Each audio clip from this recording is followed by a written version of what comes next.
1/3 મળે છે, 2/3 અવેલેબલ નથી. એ આપણા દુર્ભાગ્ય છે. ને વી આર નોટ શ્યોર કે મહાપ્રભુજી એને ઇનકમ્પ્લીટ જ રાખ્યો કે કમ્પ્લીટ લખ્યો તો અને મળ્યો નથી. એ પણ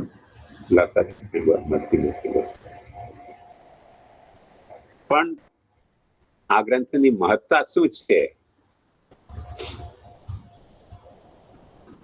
એ જો આપણે વિચારવું હોય તો પુષ્ટિ પ્રવાહ મર્યાદા પ્રકરણ ગ્રંથ છે. અને પ્રકરણ ગ્રંથમાં શાસ્ત્રાર્થ પ્રકરણ, સર્વનિર્ણય પ્રકરણ, ભાગવતાર્થ પ્રકરણ તો મહાપ્રભુજીએ ક્રમબદ્ધ પ્લાનિંગ થી લખેલો છે. પણ ષોડશ ગ્રંથ મહાપ્રભુજીએ 16 ગ્રંથો પ્લાનિંગ થી નથી લખ્યા. અને જે રીતે એમને એરેન્જ કરવામાં આવ્યા છે એમાં એક એરેન્જમેન્ટ નથી. હરિરાયજીની અલગ એરેન્જમેન્ટ છે, પુરુષોત્તમજીની અલગ એરેન્જમેન્ટ છે, દ્વારકેશજીની અલગ એરેન્જમેન્ટ છે. એ આ બાબતનું પ્રમાણ છે કે આની એરેન્જમેન્ટ મહાપ્રભુજીએ નથી કરી. પણ જેને પણ કરી હોય, મહાપ્રભુજીએ નિબંધના એટલી વાત ચોક્કસ છે કે નિબંધની કારિકાઓ મહાપ્રભુજીએ પહેલા લખી અને પ્રકાશ પછીથી લખ્યો. એ ત્યાં જ સ્પષ્ટ થાય છે. અને એ નિબંધના પ્રકાશમાં મહાપ્રભુજી ચોખ્ખી આજ્ઞા કરે છે કે પ્રકરણ ગ્રંથો પણ હું લખો, મેન્શન કરે છે. હવે એ પ્રકરણ ગ્રંથમાં પુષ્ટિ પ્રવાહ મર્યાદા છે કે નહીં, નોર્મલી પ્લુરલ હોવાથી ત્યાં લેવું જોઈએ. પણ કદાચ હિસ્ટોરિકલી એવું થયું હોય કે જે વખતે મહાપ્રભુજી આ લખ્યો હોય એના પછીથી પુષ્ટિ પ્રવાહ મર્યાદા લખ્યો હોય તો કદાચ પ્રકરણ ગ્રંથમાં બાકીના ગ્રંથો લેવા જોઈએ. બંને સાઈડ ઓપન રાખવી જોઈએ આપણે. સરવાળે એક વાત બહુ ક્લિયર છે કે પરંપરાએ જ્યારે ષોડશ ગ્રંથો ગોઠવ્યા તે વખતે સ્પેસિફિકલી પુષ્ટિ ભક્તિને સામે રાખીને ગોઠવવામાં આવ્યા છે. એટલે મેં પુષ્ટિ વિધાન તરીકે આમને કમ્પાઇલ કર્યા છે. એટલે પુષ્ટિ સ્માર્ગનું કોન્સ્ટિટ્યુશન અહીંયા છે. અને આની સાથે સાથે પ્રકરણ ગ્રંથમાં જે પુષ્ટિ માર્ગી કોન્સ્ટિટ્યુશનના માટે નિબંધમાં ગ્રંથ વાપરવામાં આવ્યા એમને પણ પુષ્ટિ વિધાનમાં ઇન્ક્લુડ કર્યા. અને મેં મનસ્વી રીતે નથી કર્યા. ઘણી બધી મેન્યુસ્ક્રિપ્ટ એવી મળી કે એ શ્લોકો પણ સર્વનિર્ણયના નોખા તારવીને રાખવામાં આવ્યા હતા. અને નોખા તારવીને રાખવામાં આવ્યા હતા એવા મેન્યુસ્ક્રિપ્ટ મળે છે હજી પણ લાઇબ્રેરીઝમાં. તેથી પુષ્ટિ વિધાન ઉપર મેં કેટલા વર્ષ સુધી પ્રવચન કર્યું મને ખ્યાલ નથી, પણ ઘણા વર્ષ સુધી પ્રવચન કર્યું કે મહાપ્રભુજીએ પુષ્ટિ વિધાન ષોડશ ગ્રંથમાં પણ લખ્યું છે, નિબંધમાં પણ લખ્યું છે. અને એની હિન્ટ્સ મહાપ્રભુજીએ લગભગ પોતાના દરેક ગ્રંથમાં આપી છે. હવે રહી વાત કે પુષ્ટિ પ્રવાહ મર્યાદા,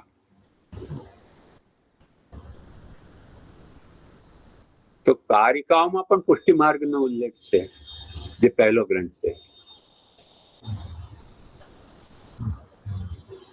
એવમ ઇન્દ્રે મહાપુષ્ટિ સર્વબાધા નિરૂપિતા સર્વબાધક રૂપાય દૈત્ય પુષ્ટિ રથોચ્યતે. નિબંધમાં પણ મહાપ્રભુજી કહે છે કે પુષ્ટિ માર્ગમાં જે ભક્તો છે, પુષ્ટિ ભક્તિ શુદ્ધા સ્વતંત્રા ચ દુર્લભેતિ ન શોચ્યતે. ભક્તિ શુદ્ધ અને સ્વતંત્ર એ દુર્લભ છે અને પુષ્ટિ ભક્તિનો આઈડિયલ છે. તો મહાપ્રભુજીના માઇન્ડમાં ક્યારે પણ લખાયો હોય બેક ઓફ ધ માઇન્ડ આ થીમ હતી અને હતી. આ થીમ હોવાથી ફાયદો શું? સૌથી પહેલો ફાયદો એ જે મહાપ્રભુજીએ સુરદાસજીને થયો કે સૂર વે કે કાહે ગયા તે કશું ભગવાન લીલા ગા. તમારે જે ગુણ છે એનો તમને અહંકાર ન થવો જોઈએ. તમારા જે દોષ છે એનો તમને સેલ્ફ કન્ડમનેશન ની ભાવના ના આવે. બંને રીતે લીલા દૃષ્ટિમાં બાધક થાય છે. એટલે જ ભાગવતમાં એમ કહેવામાં આવે છે ગુણ દોષ દૃશ્ય દોષ ગુણસ્તુ ભય વર્જિત. ગુણ અને દોષની વિવેચના કરવી એ બ્રહ્મની લીલાના એંગલથી દોષ છે. અને ગુણસ્તુ ઉભય વર્જિત. ગુણ દોષ ન જોવું, લીલા જોવી એ સાચો ગુણ છે. ભાગવતનો સિદ્ધાંત છે. અને મહાપ્રભુજીના દૃષ્ટિની બહાર હોય એવું પોસિબલ નથી. અને એકાદશ સ્કંદમાં તો ભગવાને વાતને બહુ ફોડ પાડીને કહી છે કે બધું જ બ્રહ્મરૂપ હોય એમાં કોઈ ગુણ છે કઈક દોષ છે એવું કેવી રીતે સંભવે? અને ભગવાન ઉદ્ધવજીને સમજાવતા કે છે કે દરઅસલ કોઈ પણ ગુણ નથી, કોઈ પણ દોષ નથી, બધી લીલા છે.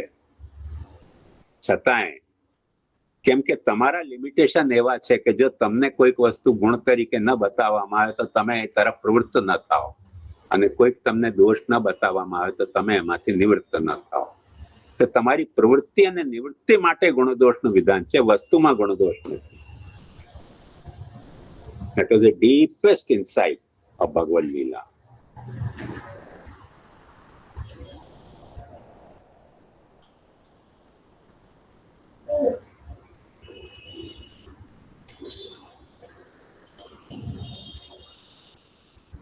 મારે એક્ઝામ્પલરી જસ્ટિફિકેશન આપવાનું હોય તો હું એમ આપી શકું કે કોઈ પણ ડોક્ટરને કન્સલ્ટ કરો, વિધાઉટ ફેલ કહેશે ઓબેસિટી એક દોષ છે શરીરનો. હાથીમાં ઓબેસિટી છે કે નહીં, ગેંડામાં ઓબેસિટી છે કે નહીં, ભેંસમાં ઓબેસિટી છે કે નહીં, એ દોષ છે કે ગુણ છે? જે ઓબેસિટી ન હોય હાથીમાં, ગેંડામાં, હિપ્પોપોટેમસમાં, ભેંસમાં, તો એ બિચારી માંદા થઈ જશે. તો આપણામાં ઓબેસિટી ન વધે એટલા માટે ઓબેસિટીને ગુણ દોષ કહેવામાં આવે એ વાત સાચી છે. ઓબેસિટી બાય ઇટસેલ્ફ દોષ નથી. નહીં જો દોષ હોય ઓબેસિટી તો સૌથી પહેલો દોષી તો હાથી, સૌથી પહેલો દોષી હિપ્પોપોટેમસ, ત્રીજો ગેંડા, ચોથી ભેંસ, બધા જ ઓબેસિટી વાળા છે. ભયંકર ઓબેસિટી. એમનામાં દોષ નથી. એમનું જો વજન ઓછું થઈ જાય તો દોષ છે. એટલે આપણી પ્રવૃત્તિ માટે, આપણા સ્વાસ્થ્ય માટે આપણામાં ઓબેસિટી દોષ હોઈ શકે છે. ઓબેસિટી બાય ઇટસેલ્ફ દોષ નથી. આપણા પ્રવૃત્તિ માટે આપણે બહુ દુર્બળ થઈ ગયા હોઈએ તો વજન વધારવાની વાત છે. એ બધું આપણા માટે છે, પ્રવૃત્તિ નિવૃત્તિ માટે. વસ્તુમાં કોઈ ગુણ દોષ નથી. આ સેમ વાત શુગર અને સોલ્ટ ઉપર પણ લાગુ થાય છે. પ્લાન્ટના લેવલથી શુગર પેદા થઈ રહી છે, આપણામાં પેદા થઈ રહી છે. પણ કેમ કે પ્લાન્ટ પોતાની શુગરને પોતે કંટ્રોલ કરે છે, સેલ્ફ કંટ્રોલ છે, એટલે ત્યાં દોષ નથી. પણ ત્યાં પણ દોષ થઈ જાય. કોઈ પણ પ્લાન્ટને તમે સૂરજના ધૂપથી એમાં શુગર પેદા થાય છે એટલે ઓવર સૂરજની ધૂપ આપો તો બળી જશે. પ્રવૃત્તિ નિવૃત્તિ માટે ગુણદોષ છે, વસ્તુમાં ગુણદોષ નથી. તો જયારે વસ્તુમાં ગુણદોષ નથી તો વસ્તુથી ઘેરાયેલી જીવ ચેતનામાં ગુણદોષ ક્યાંથી હોય? ક્યાંથી હોય? વાત સાચી છે, આપણે મનુષ્ય છે, બુદ્ધિમાન છે, એટલે ભરત નાટ્ય શાસ્ત્રમાં એમ કહેવામાં આવ્યું છે કે જમાનામાં રિયલિસ્ટિક ડ્રામા નહોતો તથા આઈડિયલિસ્ટિક ડ્રામાનો સિદ્ધાંત હતો. રિયલિસ્ટિક ડ્રામાનો સિદ્ધાંત વેસ્ટર્નનો છે, આપણો સિદ્ધાંત ડ્રામામાં આઈડિયલિઝમનો છે કે જે આઈડિયલ છે તેને દેખાડવું જોઈએ. રિયાલિટીને દેખાડવામાં માણસમાં ખરાબ સંસ્કાર પેદા થાય છે. જેમાં આપણે સમજી શકીએ કે આપણી બોલિવૂડની ફિલ્મમાં જે જાતની લક્ઝરિયસ લાઈફ દેખાડવામાં આવે છે, ગામડાના કેટલા બધા લોકો બિચારા ભોળવાઈ જતા હોય છે કે મુંબઈમાં આવી લક્ઝરી હશે. એ ભરોસે બોલિવૂડની ફિલ્મ જોઈને મુંબઈમાં આવી જાય અને ફૂટપાથ ઉપર સૂતા હોય છે. એકચ્યુઅલી એટલી લક્ઝરી છે નહીં. નથી લક્ઝરી એવું નથી, પણ એટલી લક્ઝરી નથી જેટલી બોલિવૂડની ફિલ્મમાં દેખાડવામાં આવે. એટલે આપણે ભાંગ્યું તો એ ભરૂચના ન્યાયથી બધું આઈડિયલ જ દેખાડવામાં માનતા હોઈએ છીએ, રિયલ દેખાડવામાં નથી માનતા. વેસ્ટર્નમાં એક ટ્રેન્ડ છે કે આપણે ત્યાં સત્યજીત રાય વગેરે, ઋતિક ઘટક વગેરે ફિલ્મ ડાયરેક્ટરોએ રિયલિઝમ ને એડોપ્ટ કર્યો, પણ આપણી ઓડિયન્સમાં ચાલતું નથી રિયલિઝમ, આઈડિયલિઝમ જ ચાલતું હોય છે. ટુ ધી એક્સટેન્ટ તો પ્યાર કરવા માટે મરીન ડ્રાઈવની પાલ ઉપર હીરો ગાના ગાય, એવું ખરેખર રિયલી હોય તો આપણે ગાંડા થઈ જઈએ. કોણ ગાવા દેશે આવી રીતે તમને મરીન ડ્રાઈવની પાલ ઉપર ગાના? કોઈ ગાવા નહીં દે.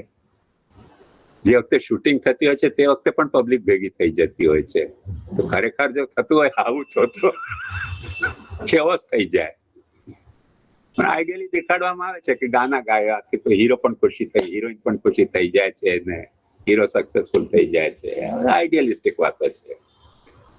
આપણે ત્યાં ભરતે સ્થાપેલો સિદ્ધાંત છે, નાટકમાં રિયલિઝમ ના દેખાડવું પણ આઈડિયલિસ્ટિક દેખાડવું. એટલે મારો કહેવાનો મતલબ એ, કેમ કે ત્યાં એમ ચોખ્ખું કહેવામાં આવ્યું છે કે ડ્રામાનો પર્પસ એવું છે કે રામવદ વર્તિતવ્યમ રાવણવદ ન.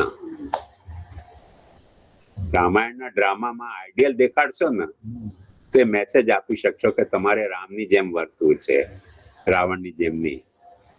રિયલિઝમ દેખાડશો તો તમારે ઇવનિંગ ન્યૂઝ વાંચવો પડશે કે કેટલા છોકરાઓએ કેટલી છોકરીને કિડનેપ કરી લીધી ને શું થયું. આ બધું રિયલિઝમ છે, કે આઈડિયલિઝમ નથી. એટલે મુખ્ય મુદ્દાની વાત એ છે એક આઈડિયલ દેખાડવો અને એક રિયલ દેખાડવો. રિયલમાં પાપ નથી એવું આપણે નથી કહી શકતા, પણ શું દેખાડવું? એક્સપોઝ, બાળકને સામે શું એક્સપોઝ કરવું? એટલે જૂના જમાનામાં એવું હતું કે ઘરમાં મરી જાય તો બાળકને હટાવી દેતા, જેથી મરવાનો ટ્રોમા બાળકને અનુભૂત ન થાય. કેમ કે બાળકમાં એ સમજ નથી હોતી કે મૃત્યુને એના રાઈટ પર્સપેક્ટિવમાં લઈ શકે. એટલે ભરતે પણ ના પાડી, ભરત મુનિએ પણ ના પાડી કે ડ્રામામાં સ્ટેજ ઉપર ડેથ નહીં દેખાડો. ડેથને તમારે કોઈ દેખાડવું હોય તો સૂચના આપો કે બે કેરેક્ટર આવીને એકબીજાને કહી રહ્યા છે કે પેલો મરી ગયો, but don't try to show death on the stage,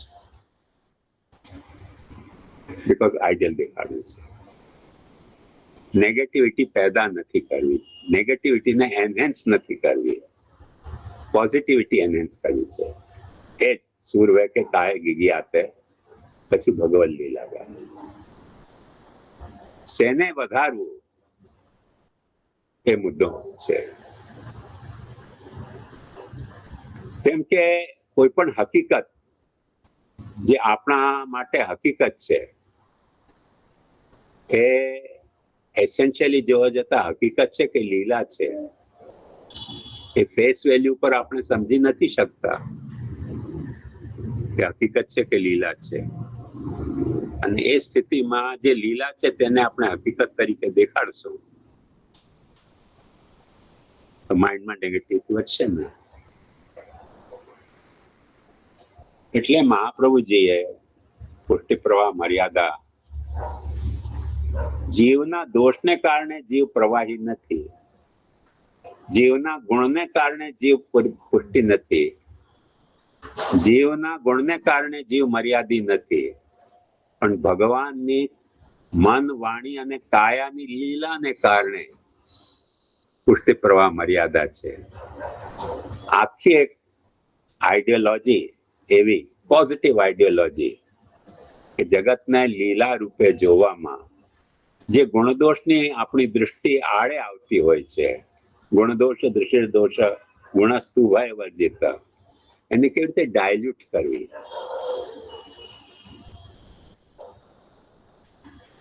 એક વાત ધ્યાનથી સમજો,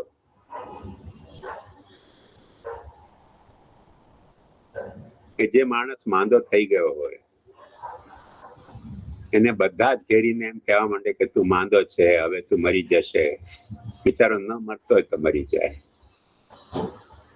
અને ઘણી વખતે માંદો થઈ ગયો હોય એને પણ આપણે ન થયો હોય એને પણ આપણે કહેવા માંડીએ ને કે કેમ માંદા દેખાવ છો, કેમ માંદા દેખાવ છો, તો નહીં માંદો હોય તો માંદો પડી જાય ઓવર સજેશનને કારણે.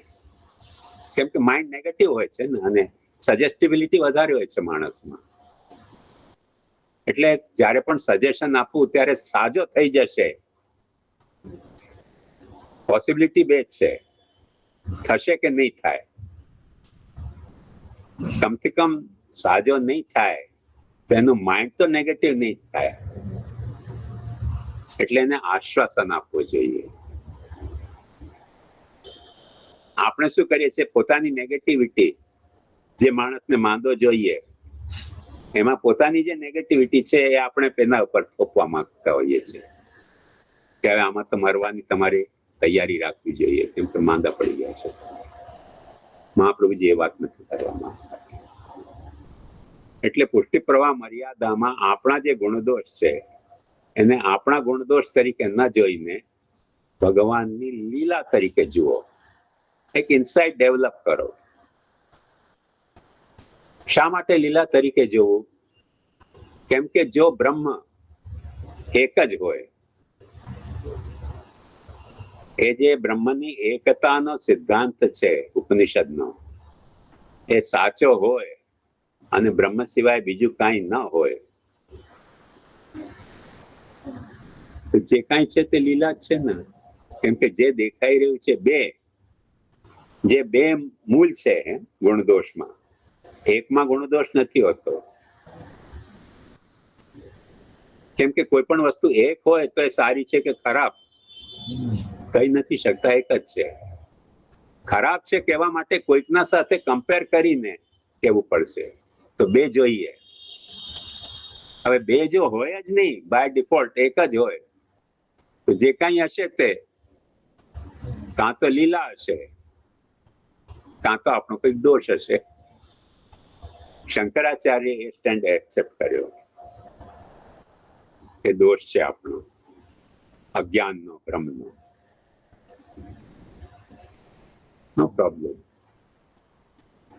કન્ડેમ કરો કે આપણે સંસારી છે, આપણે અજ્ઞાની છે, આપણે કર્મ બંધન થવાનું છે, વગેરે વગેરે. તેથી કામ બુદ્ધની માફક, હું બોલ્ડ નથી કહેતો, બ્લન્ટ કહું છું, ભગવાન બુદ્ધની માફક બ્લન્ટલી એમ આપણે એમ કહી શકીએ કે બધું જ નશ્વર છે, બધું દુઃખ છે, બધું ઇનડિફાઇનેબલ છે, બધું શૂન્ય છે. એટલે બધું નશ્વર હોય, એક વાત ધ્યાનથી સમજો, સૌથી પહેલા બુદ્ધ ધર્મ નશ્વર હોવો જોઈએ. અને બુદ્ધ ભગવાન જયારે લીલા પધાર્યા તે વખતે એમની મૂર્તિઓ નહોતી બનવા જોઈતી બુદ્ધને અનેશ્વર રાખવા. પથ્થરમાં શા માટે મૂર્તિ કંડારવામાં આવી? ભગવાન લીલા પધારી ગયા તે વખતે બુદ્ધનો જે આકાર હતો, બુદ્ધનો જે રૂપ હતો, તે વખતે નશ્વર હોવાને કારણે ખતમ થઈ જવો જોઈતો હતો. સૌથી વધારે મૂર્તિ દુનિયાભરમાં કોઈકની સિદ્ધ થઈ છે તો બુદ્ધ ભગવાનની થઈ. ક્યાંક ને ક્યાંક બુદ્ધને પરમેનન્ટ રાખવા માટે થઈ ને. તો તમારે નશ્વર સાથે કામ નથી ચાલતું, કોઈક તો અનશ્વર જોઈએ છે. બુદ્ધમ શરણં ગચ્છામિ કહો છો, ધમ્મમ શરણં ગચ્છામિ, સંઘમ શરણં ગચ્છામિ. સંઘ જે ચાલુ કર્યો એ શું હતું? બુદ્ધનો ઉત્તરાધિકાર હતો કે બુદ્ધ પછી પણ સંઘ રહે. કોઈક રીતે જેમ ઉપનિષદનો સિદ્ધાંત હતો કે તદેવ મર્ત્યો અમૃતત્વમ યદ્વૈ પ્રજા અજાયત. આ માણસ મોર્ટલ છે, પણ એની ઇમોર્ટેલિટી કેવી છે કે એને પ્રજા થાય છે. અને શાસ્ત્રમાં એમ કહેવામાં આવે છે કે તદુ જાયા જાયત્વમ યદસ્મિન હિ પ્રજાયતે. વાઇફને જાયા કેમ કહેવામાં આવે છે કે માણસ ફરી પાછો રીબોર્ન થાય છે વાઇફમાં. તેથી જાયામાંથી પ્રજા થાય, જાયામાંથી પ્રજા થાય છે. યદસ્યામ જાયતે પુનઃ. તો આપણને અનેશ્વર પણ કંઈક તો જોઈએ છે ને. કેવલ નશ્વરતાથી બુદ્ધ ભગવાન કહી શકતા હતા, હી વોઝ બ્લન્ટ ઇનફ. બૌદ્ધ લોકો ન કહી શક્યા, ન કહી શક્યા.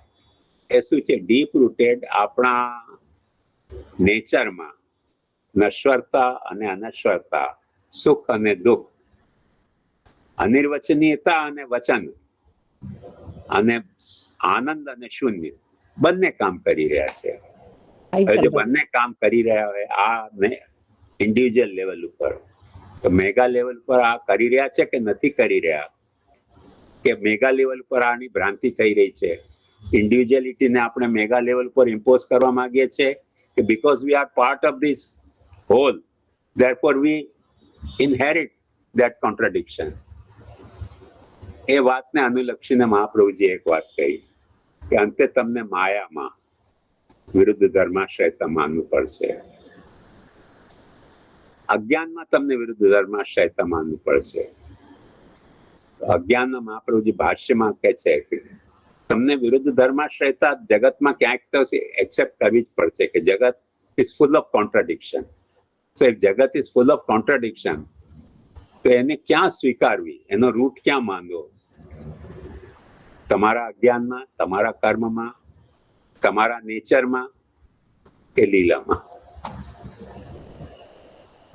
તો મહાપ્રભુજી એક ઠેકાણે કહે છે વિરુદ્ધ ધર્માશ્રયત્વં તો અત્ર ભૂષણાય. બ્રહ્મમાં તમે માનશો તે ભૂષણ થઈ જશે. કેમ કે આખા જગતને તમને લીલા તરીકે જોવામાં સહાયક થશે. વિરુદ્ધ ધર્માશ્રય છે.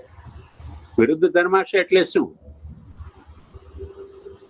દરેક ડ્રામા વિરુદ્ધ ધર્માશ્રય છે. જ્યાં હીરો છે, વિલન છે, તો વિરુદ્ધ ધર્માશ્રય છે ડ્રામા. જ્યાં સુખ છે ત્યાં દુઃખ છે, એ વિરુદ્ધ ધર્માશ્રયતા છે માઇન્ડની. ગુજરાતીમાં કહે છે જ્યાં ગામ હોય ત્યાં ગંધવાડ હોય, એ વિરુદ્ધ ધર્માશ્રયતા છે. જ્યાં પુણ્ય હોય ત્યાં પાપ હોય, એ વિરુદ્ધ ધર્માશ્રયતા છે. જ્યાં જીવન હોય ત્યાં માંદગી હોય, એ વિરુદ્ધ ધર્માશ્રયતા છે. માંદો કોઈક વખતે જડ વસ્તુ નથી થતી, જીવિત વસ્તુ જ માંદી થાય છે. જીવન સાથે સંકળાયેલી છે માંદગી. આપણો એપ્રોચ કેવો જોઈએ? ગિલાસ અડધો ભરેલો કે અડધો ખાલી? નેગેટિવ એપ્રોચ દર વખતે એવું હોય છે કે અડધો ખાલી છે. અને પોઝિટિવ એપ્રોચ શું છે કે ગામના કદાચ પાવ હશે, મારો અડધો તો ભરેલો છે.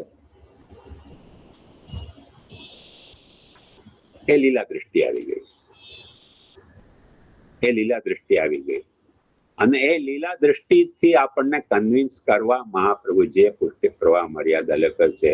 પુષ્ટિ પ્રવાહ મર્યાદા વિશેષેણ પૃથક પૃથક જીવ દેહ ક્રિયા ભેદે પ્રવાહેણ ફલેન ચ વક્ષ્યામિ સર્વ સંદેહા ન ભવિષ્યતિ યત્સુતે. મહાપ્રભુજી કે શું કે છે?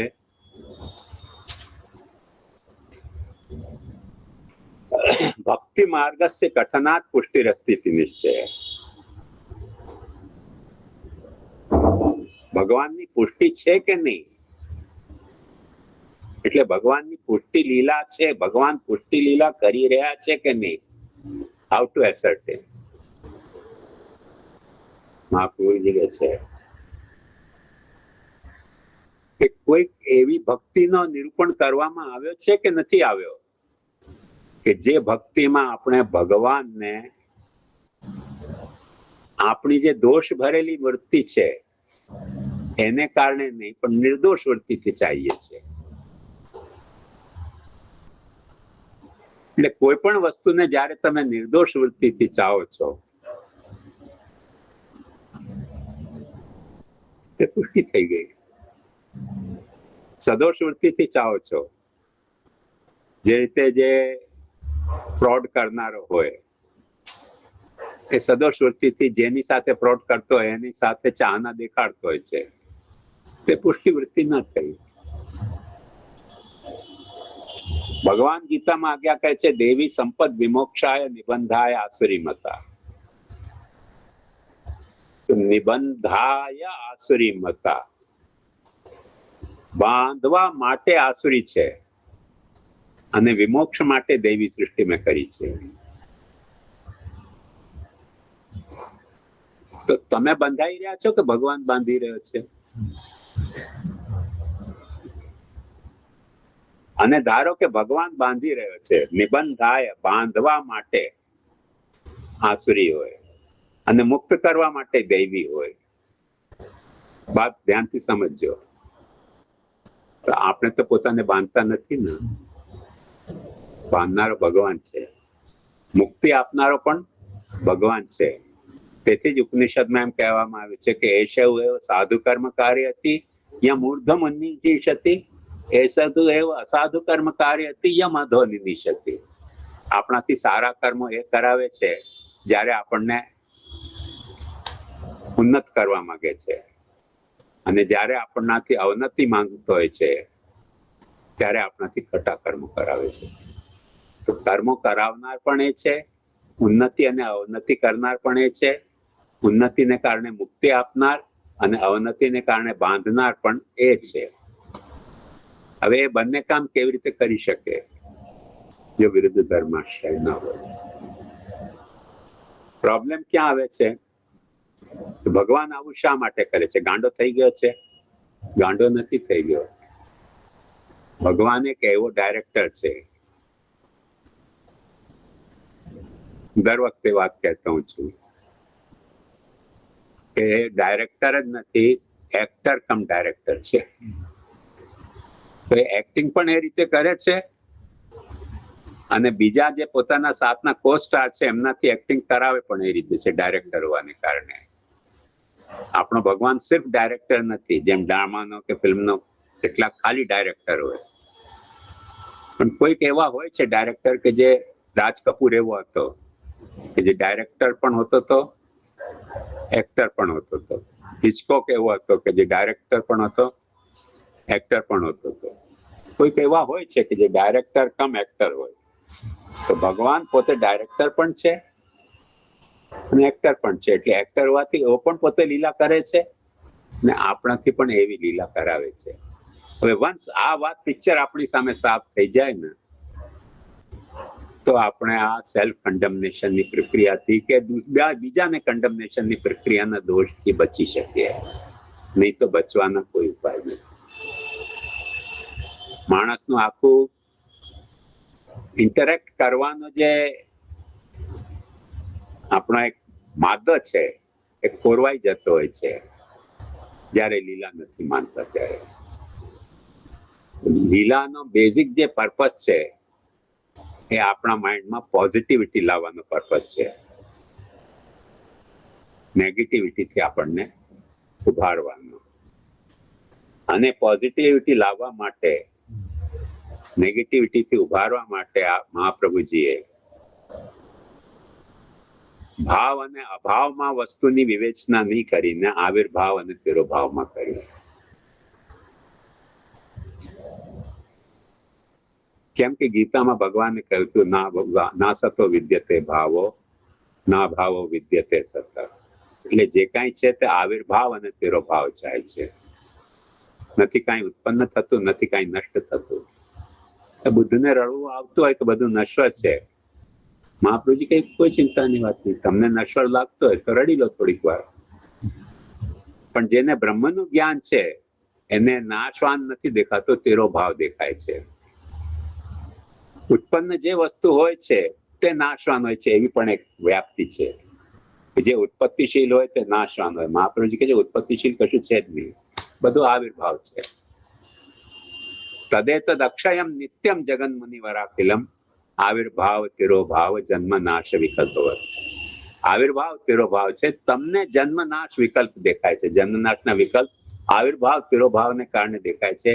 એ તમારા જે વ્યૂ છે એની નેરોનેસ છે. વસ્તુમાં એ નેસ જન્મનાશ નથી, તમારા વ્યૂમાં એ જન્મનાશ દેખાય છે, વિકલ્પવત દેખાય છે. અને તેથી જ ભગવાન ગીતા ભાગવતમાં આજ્ઞા કરે છે કે વિકલ્પ ખ્યાતિવાદી નામ. જે લોકોને ઇલ્યુઝનનો વિચાર કરવાનો બહુ જ શોખ હોય છે એ લોકો વિકલ્પ વિના ઇલ્યુઝનનો વિચાર કરી શકતા નથી. કેમ કે ઇલ્યુઝન એટલે શું? જે વસ્તુ દેખાઈ રહી છે ઇદમ, એમાં ઇથમ વિકલ્પ રૂપે આવે છે. આ રસ્સી નથી ને સાપ છે તો સાપ વિકલ્પ થયો. ભગવાન કહે છે કે જે ખ્યાતિવાદમાં જે લોકોને ચર્ચા કરવાની રુચિ છે એમના માટે હું વિકલ્પ છું.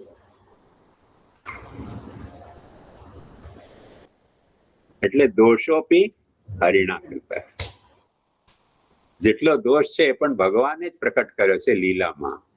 અને એક વખતે એટલી પોઝિટિવ દૃષ્ટિ આપણે આવે.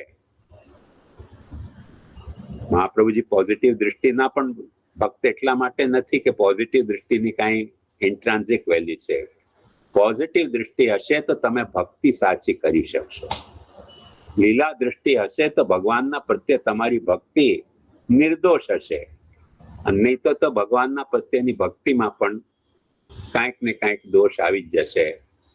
અને પ્રહલાદજીએ મહાપ્રભુજીના બહુ પહેલા એ વાત કહી છે કે યસ્ત આશીષ આશાસ્તે નસ ભૃત્ય સવય બને.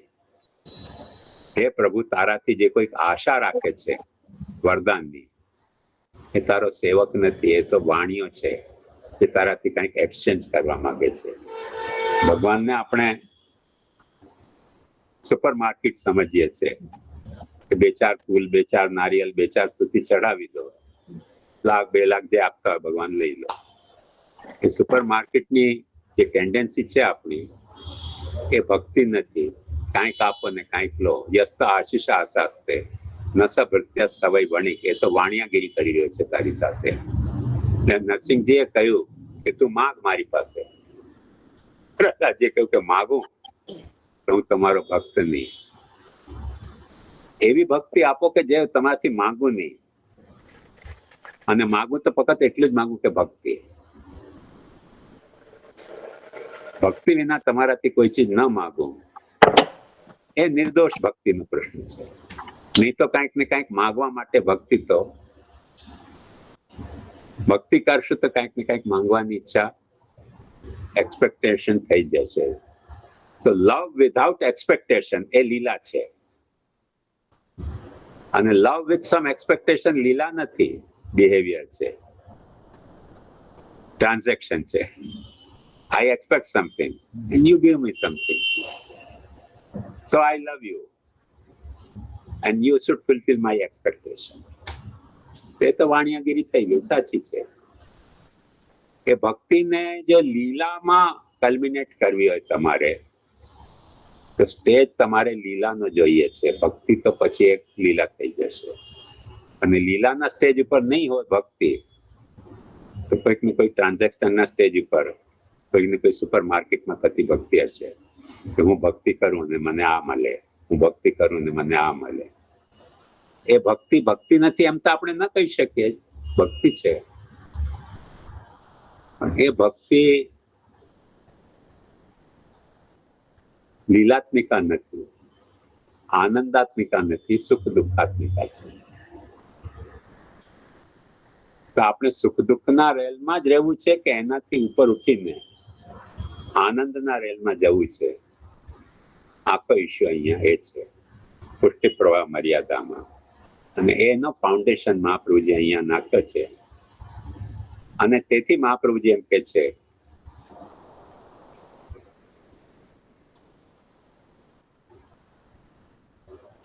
ધ્યાનથી જુઓ,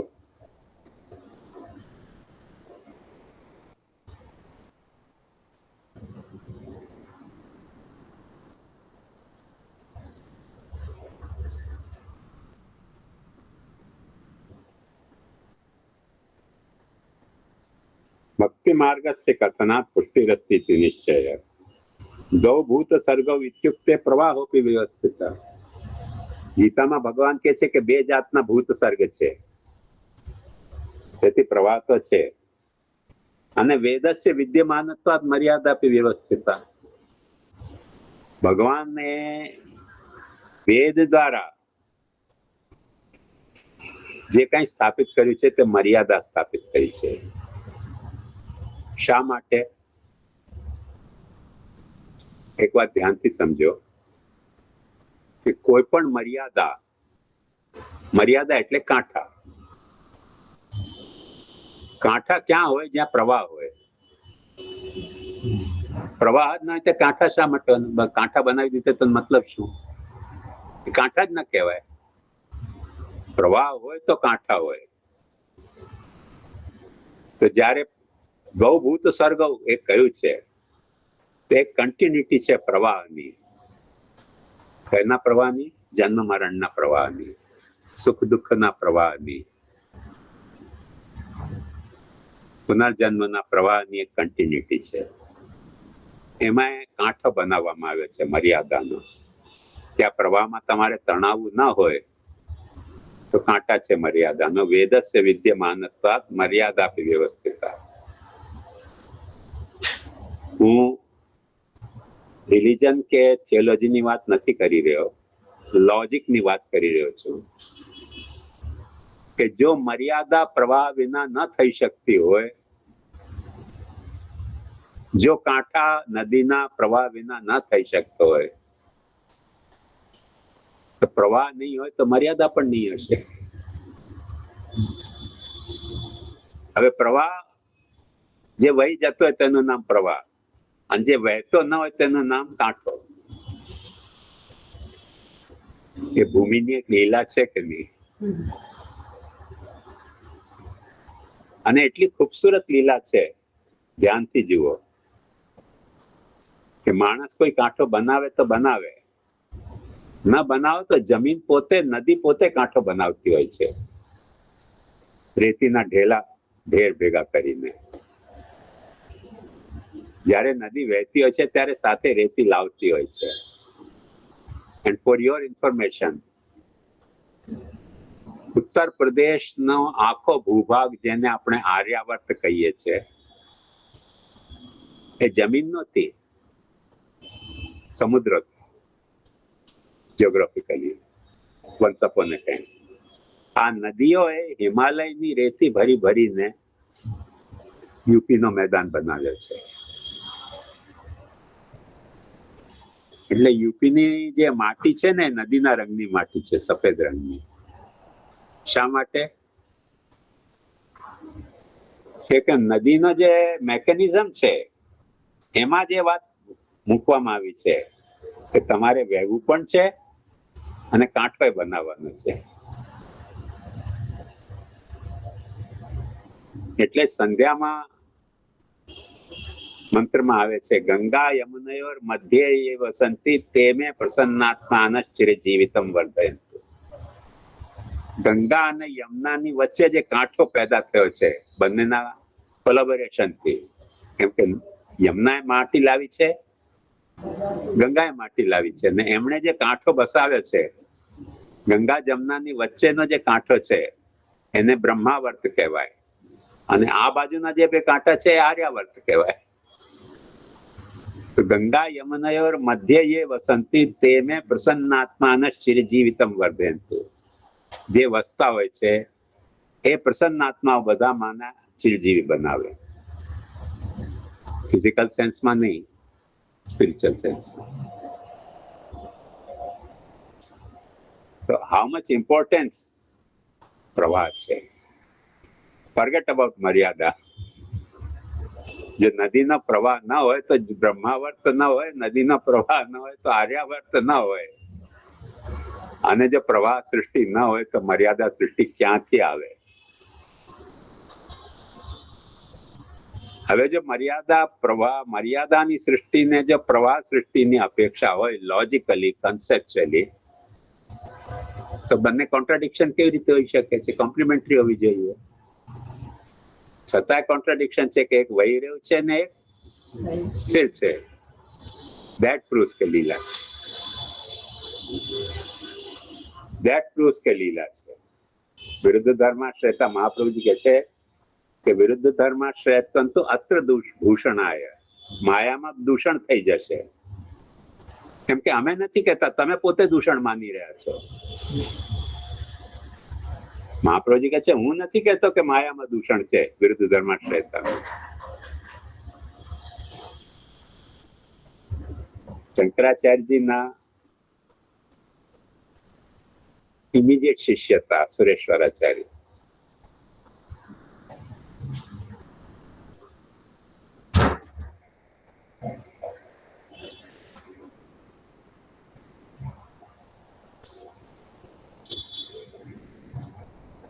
એ બહુ સુંદર એક વિધાન કરે છે.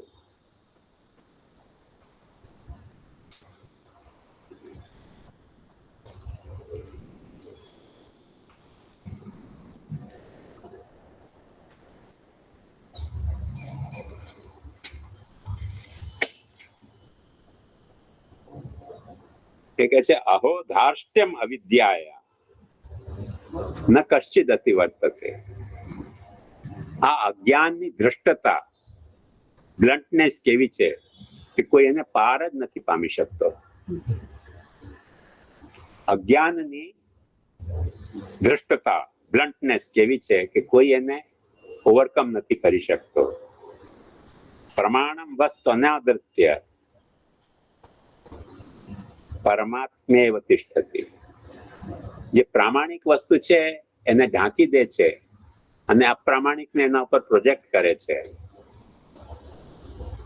કરે જેટલા પણ પ્રોજેક્શન છે પ્રામાણિક સ્ક્રીનને ઢાંકીને પોતાનો